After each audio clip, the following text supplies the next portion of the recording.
সুপ্রভাত বন্ধুরা, মৌসুমী সংসারের নতুন একটা ব্লগে তোমাদের সবাইকে স্বাগত জানাই। এখন সকাল 8টা মতন বাজে।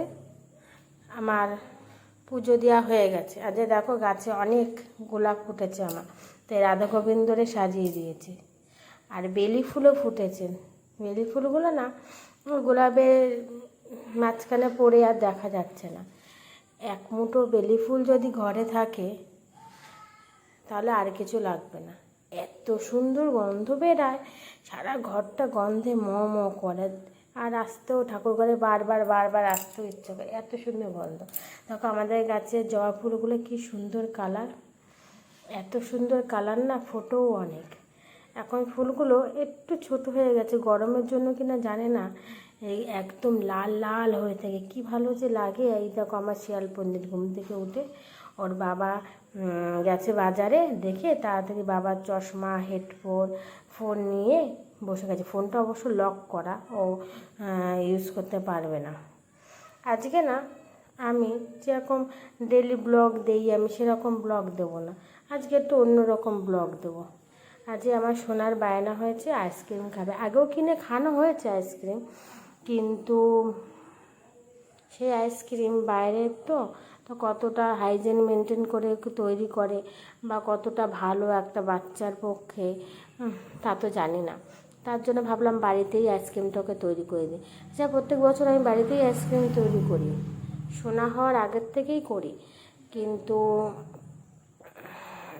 এবছর এখনও করা হয়নি। এত যা গরম পড়েছে আর ইচ্ছা করে না করতে। তোর বাবা বলছে তাতে বাড়িতেই করে দাও ওকে আইসক্রিম। বললাম ঠিক আছে। আর ডেলি ব্লগ না দেওয়ারও একটা কারণ আছে। ইউটিউব, আমি তোমাকে বলছি, কি আরম্ভ করেছো এটা? সাবস্ক্রাইবার বাড়ছে, আবার কমিয়ে দিচ্ছ একবারে, এটা কেন?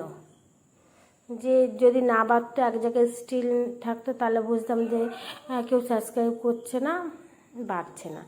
একে বেড়ে 10 পর্যন্ত চলে যাচ্ছে, 200, আবার 199 থেকে কাউন্ট হচ্ছে, 208 পর্যন্ত, আবার 201 থেকে কাউন্ট হচ্ছে। এইগুলো কেন?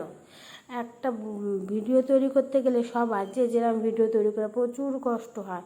হাউস ওয়াইফরা অনেক কষ্ট করে একটা ভিডিও শ্যুট করে, তা এরকম কেন করছো তোমরা? তার জন্য সেই ইয়েতে যে করি, রোজ করি, তা রোজ করে দেখি একই ব্যাপার। আর এখন তো ভিউজই হয় না।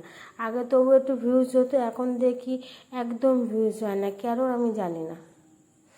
আইসক্রিমে আমরা একটু আবার কী যেন এলাচের ফ্লেভারটা খুব পছন্দ করি আইসক্রিম অন্যান্য কিছুতে এলাচের ফ্লেভারটা একটু পছন্দ করি। তা আমুল দুধের সাথে একটু গুঁড়ো দুধের সাথে, আর এটা হচ্ছে কর্নফ্লাওয়ার 2 চামচি মিশিয়ে দুধে দিয়ে দেবো। আমি কোনোবার কর্নফ্লাওয়ার দিয়ে আইসক্রিম তৈরি করি না, এইবার ফার্স্ট টাইম করছি। আমি ধরো ওই 1 লিটার দুধকে ফুটিয়ে 500 করে তাই দিয়ে আইসক্রিম করি। কিন্তু এইবার না এত গরম পড়েছে, বিশ্বাস করো, এই গরমে এই রান্নাঘরে এই 1 ঘন্টা ধরে দুধ ফুটানো একটা অসম্ভব হয়ে যাচ্ছে। আমাদের রান্নাঘরটা খুবই গরম, তাই আমি আর পারলাম না।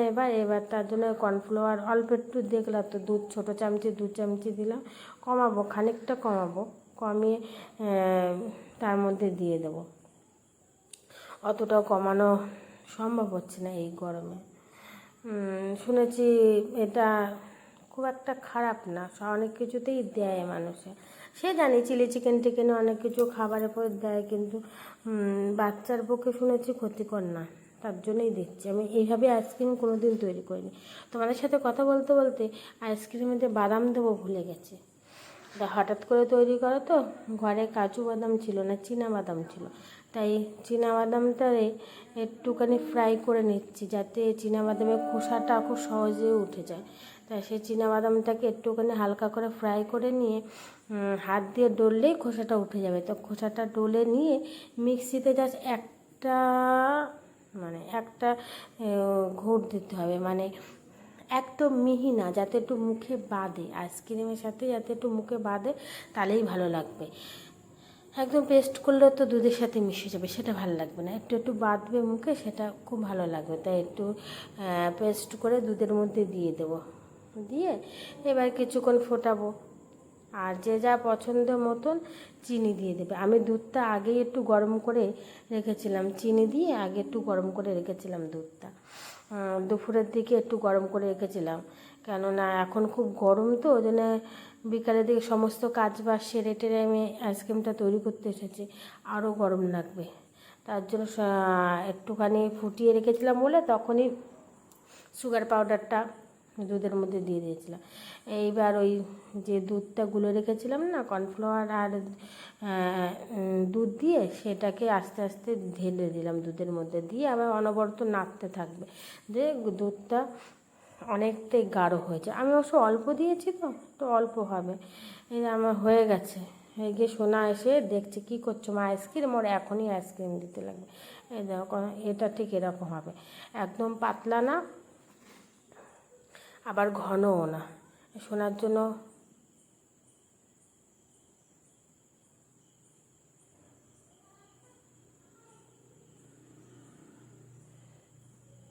জন্য খাবার বসালাম, খাবার বসিয়ে দেখো প্যাকেটটা নিয়ে গেল আমার কাছ দিয়ে, সুজি করলাম, সে প্যাকেটটা ও একটু গোছানো, জানো তো, যেখানকার জিনিস সেখানে, আমি এদিকে রেখেছি বলে ও তাড়াতাড়ি নিয়ে গিয়ে ঝুড়ির মধ্যে রেখে দিল প্যাকেটটা, আবার পা দিচ্ছে, দুষ্টু বুদ্ধি যাবে না।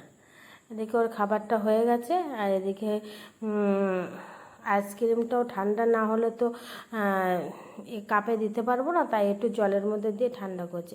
এদিকে একটা কাণ্ড হয়েছে কি, আমি একটা আইসক্রিমে, আমরা কফি কাপেই আমি প্রত্যেকবার করি, কিন্তু এবার একটা আইসক্রিমের যে এগুলো হয় না বাটগুলো, ওগুলো অর্ডার করেছিলাম, কিন্তু করে এই অনলাইনে শপিং আমি বিয়ের আগের থেকে করি, তো দুটো অ্যাড্রেস দিয়ে আছে, একটা আমার আগের বাড়ির অ্যাড্রেস ছিল, মানে বাপের বাড়ি, আর একটা পরে অ্যাড করেছে শ্বশুরবাড়ির অ্যাড্রেস, তাই আমি ভুলবশত আমার ওই বাড়ির অ্যাড্রেসটাই দিয়ে সেন্ড হয়ে গেছে, তা ওটা বাড়িতে চলে যাবে, মা পিক আপ করে নিয়েছে, মা যখন বা বাবা যখন আসবে তখন নিয়ে আসবে।